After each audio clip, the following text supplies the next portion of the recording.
morning, good afternoon, good evening. Welcome to this program. Tonight, we'd like to discuss the issue that had been raised by President Boko of Botswana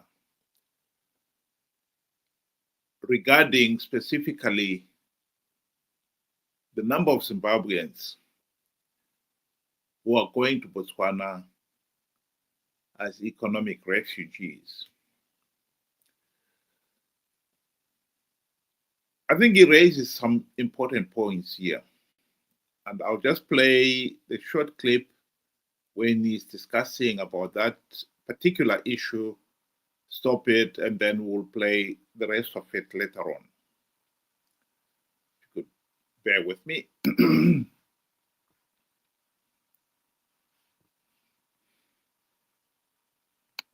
We've got to approach the issue of Zimbabwe somewhat dispassionately, leave our emotions out of it, and deal with the facts.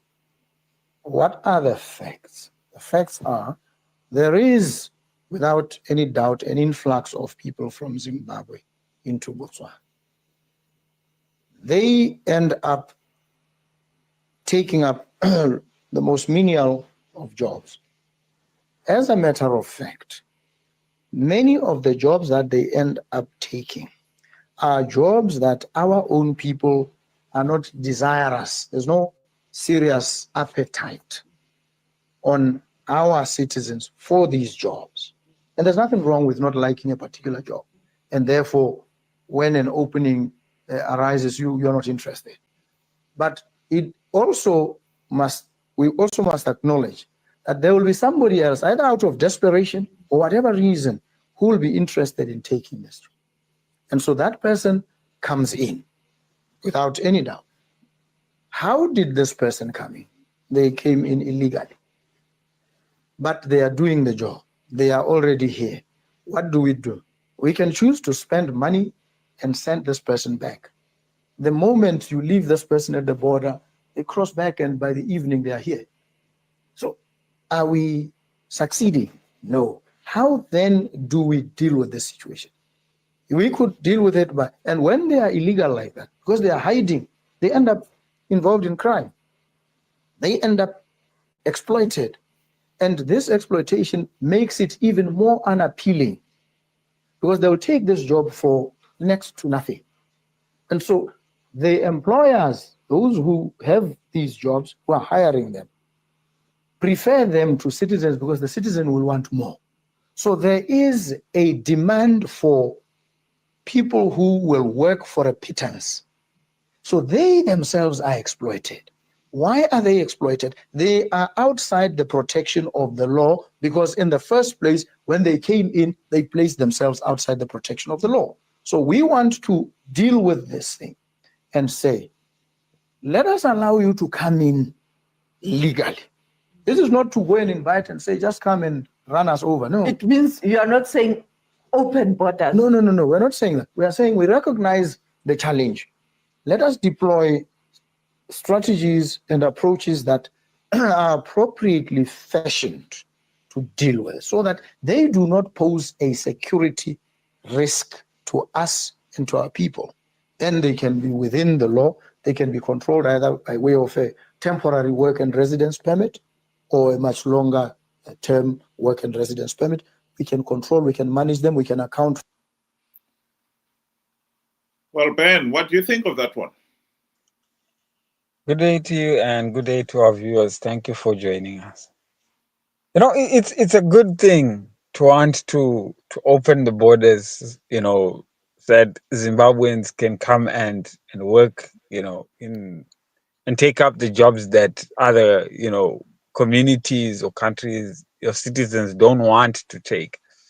But we have to look at the facts like he stated.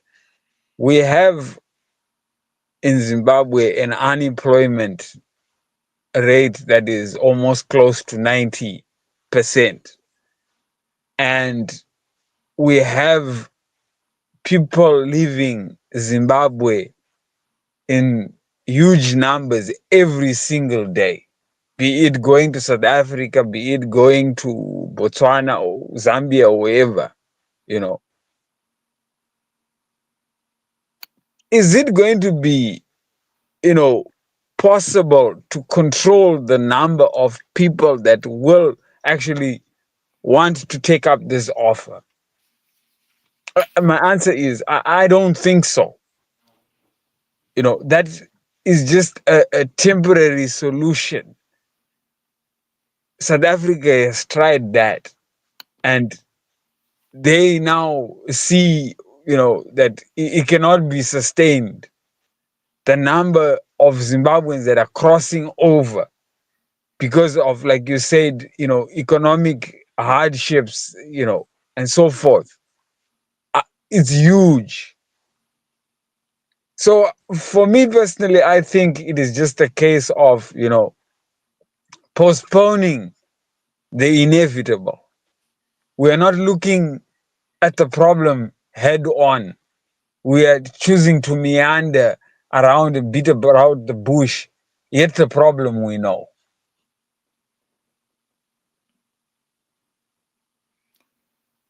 Well, I have to agree with you that this is not really a solution.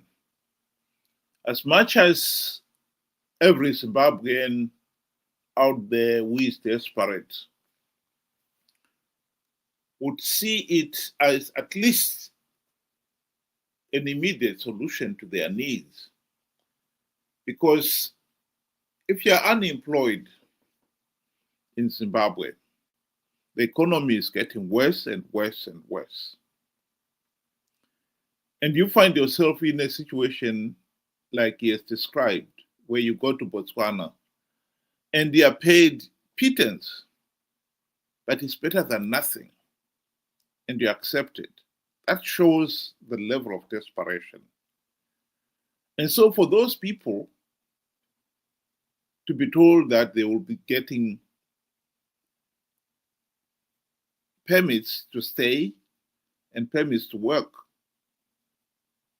is absolutely the best news ever. So for the individual concerned, this is the way forward. But I agree, as a nation, the people of Botswana will find themselves in a situation where it's not sustainable. Zimbabwe has a population of 15 million, and Botswana, I think, had a population of 5 million the last time I checked. So even if we say 2.5 million Zimbabweans end up in Botswana, that is an incredibly significant number of foreigners. And I don't think that nation will find that sustainable. South Africa is a much bigger population, 60 million. And according to some figures,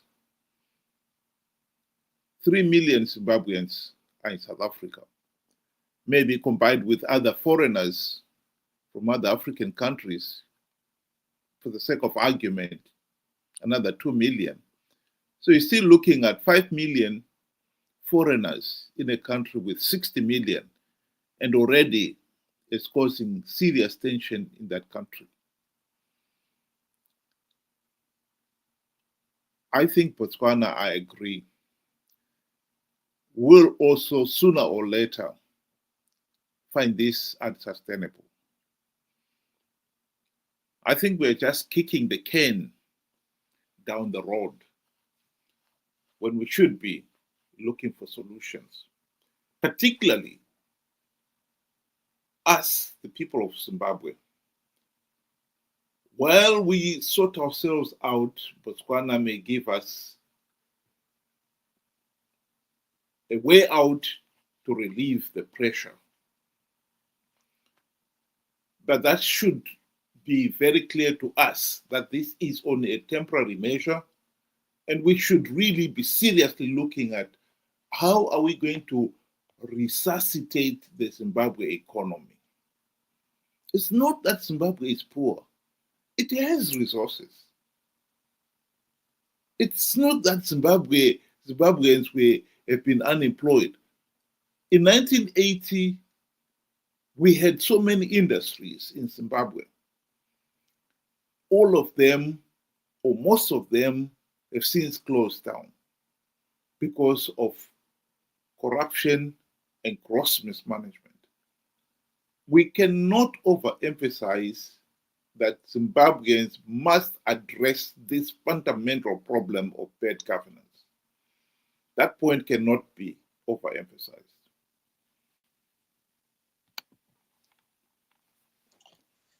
I agree with you there. I mean, we, you know, when you discuss about, you know, inviting, you know, citizens from another country, like you said, you know, Botswana is this population is not as big, and you have to look at your infrastructure. You know, once Zimbabweans are there, some will fall sick. You know, they will need health care.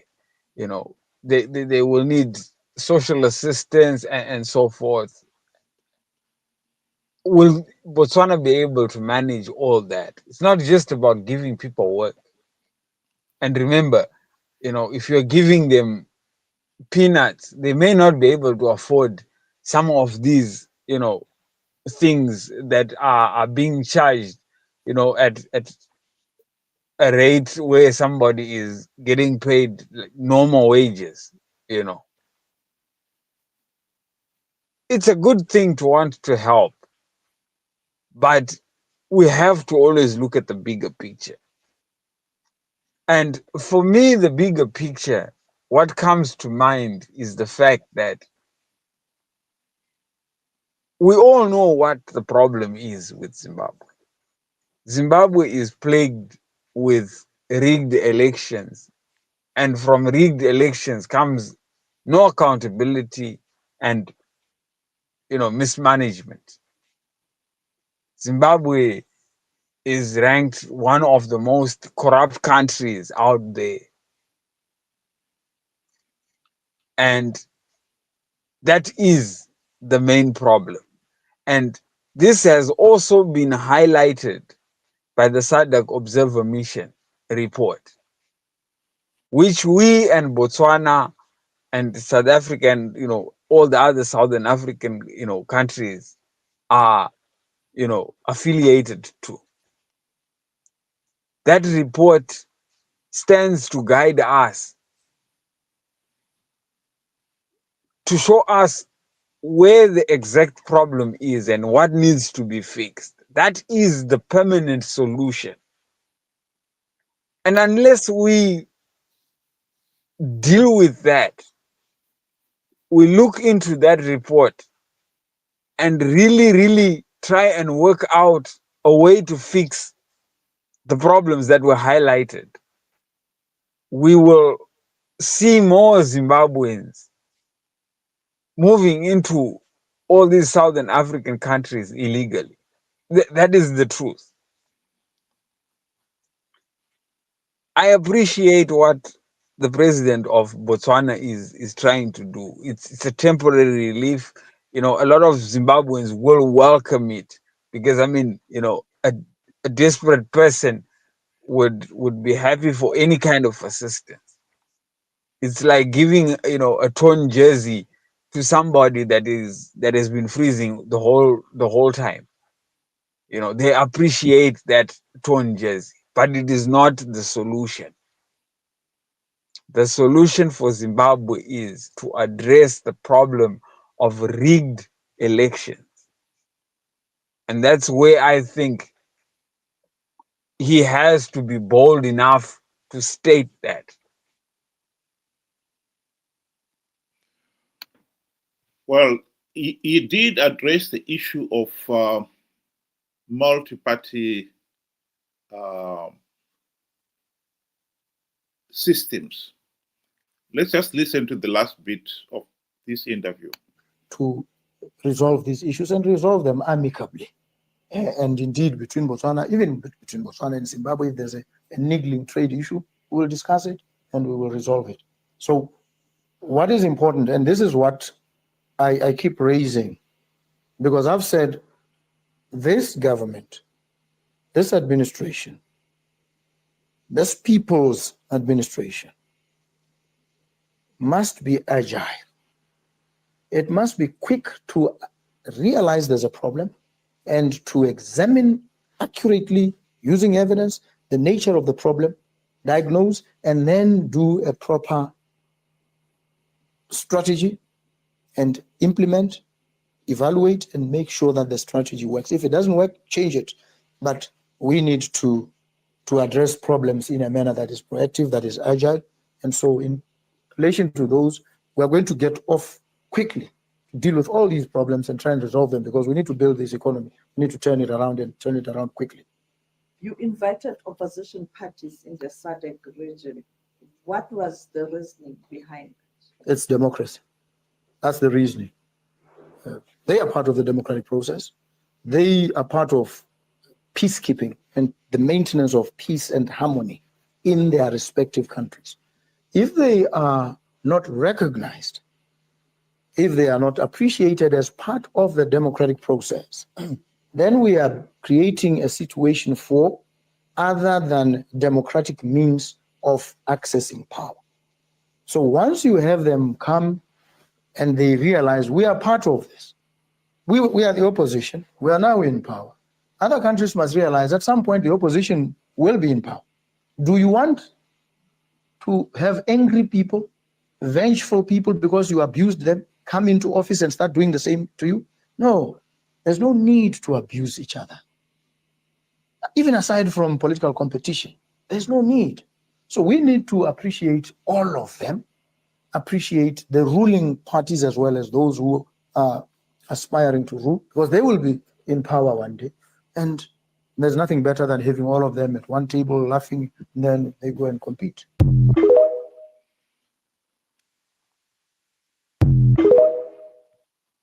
Oh, sorry. Yeah. What do you say to that one, Ben? The most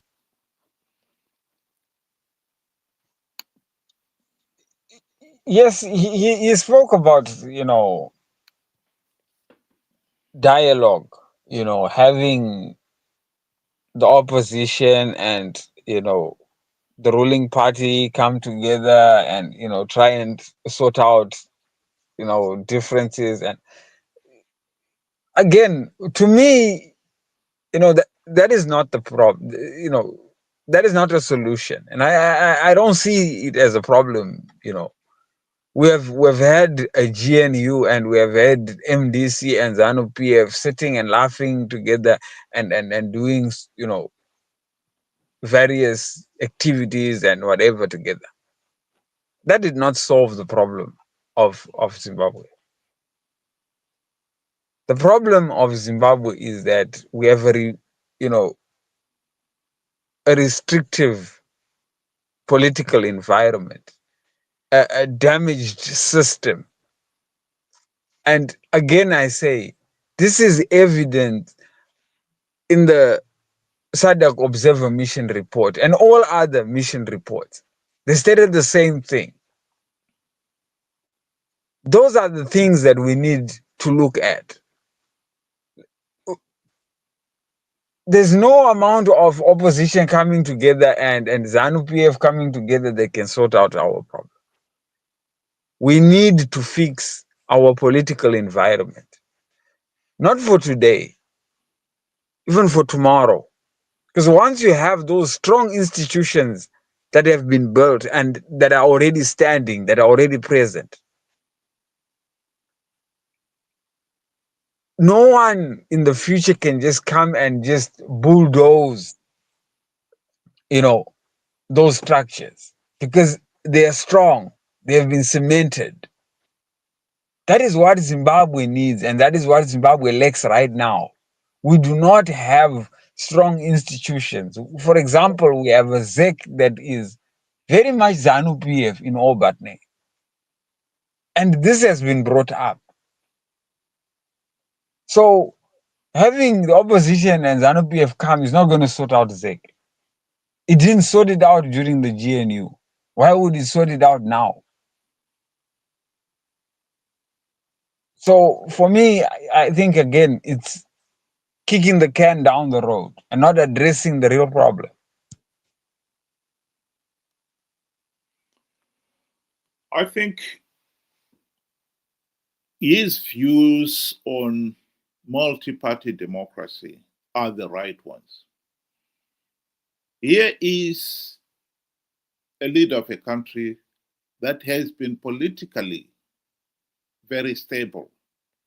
Botswana is one of the few countries in Africa that have exercised free, fair, and credible elections and have allowed a real, meaningful democratic space to exist. And when you compare and contrast his views with those of Mnangagwa, that's when you realize why Zimbabwe is in a mess. Here is Mnangagwa dismissing the reports from SADC and the AU that Zimbabwe's elections in 2023 were not free, fair, and credible. Vana vakatuka ZANU-PF kana ini ndonyanyisa kufara kuita zvakanaka. Ukavona vavengi vako vachikurumbidza nekuchikanganisa, ukavona vachiti ZANU-PF yakaipa, farai. You are doing great things for your country. Hongu takaita maelections edu kuna vamwe vaitaura zvisina musoro zvikanzi maelections anafamba zvakanaka ndezvavo.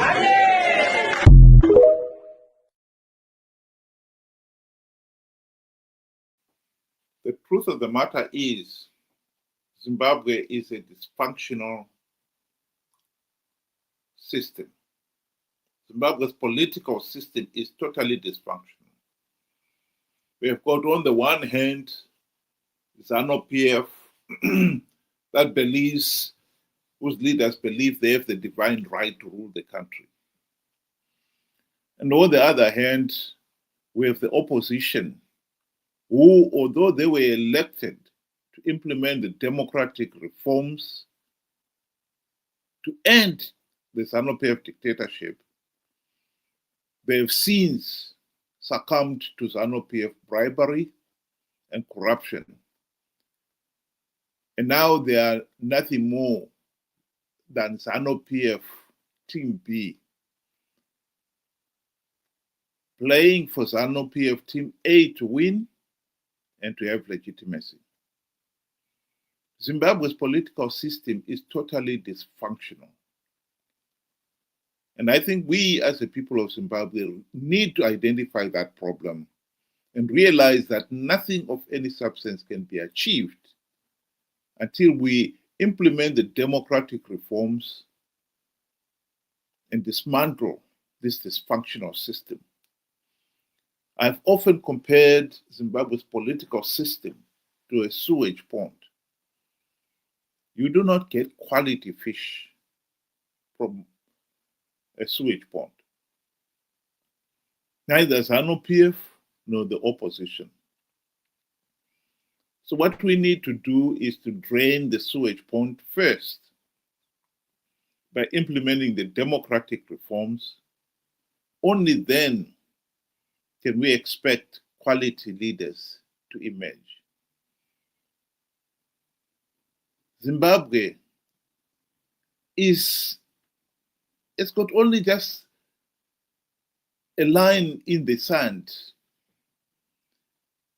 to show the difference between Zimbabwe and Botswana. If Botswana can have a healthy and functioning democratic political system, I don't see why Zimbabwe cannot do so.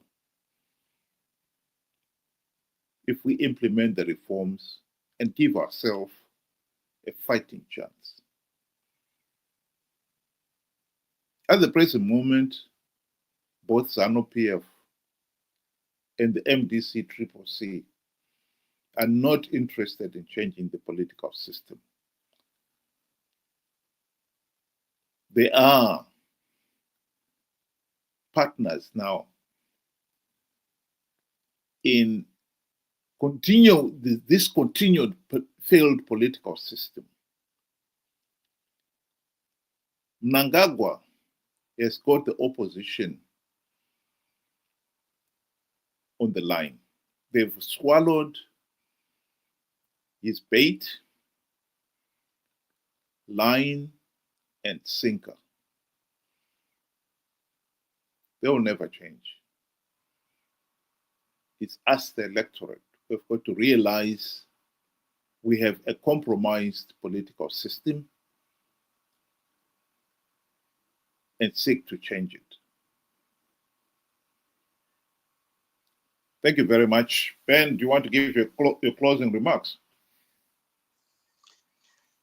In closing, I would want to agree with you to say that, unfortunately with Zimbabwe, we don't have strong institutions like how Botswana has, and has had throughout, a long period of time. We have failed to establish those institutions, and unfortunately, we had tasked the opposition, MDC, to spearhead our reform program. But unfortunately, like you said, they are now, eating and chatting together with ZANU-PF, which now renders us basically nowhere. We haven't even started the whole process. It is now up to us to see this is what has happened, because a lot of us have still not figured out that the MDC, CCC, and ZANU-PF have joined forces to keeping us in this here desperate situation. And it is for us to come to that realization that we need to pull ourselves out of this mud, that we can actually get ourselves out of this mess. So unless we realize and unless we drive ourselves out of this mud, no one else will. And the good thing I feel is, we have help. Here is the president of, Botswana trying to help us. I mean, foreign help or help from the international community, they can do so much. But we have to spearhead our own freedom. They are there to help and not the other way around. We expect so much from them. Why are they not doing this? But we are doing absolutely nothing ourselves. I think this is where we are failing to grasp the other concepts. We have to fight for our own freedom. And that fight should be now. We have to start now. And they can help. The help is there. But we have to show that we want the change first. So let's think about it. The opportunity is there. It is now for us to show the will, and then we can find our way out. Thank you. Thank you very much, Ben. And those who are able to join us, thank you very much. Hope we'll be able to do it again tomorrow night, 7 o'clock UK time, 8 o'clock Zimbabwean time. Good night.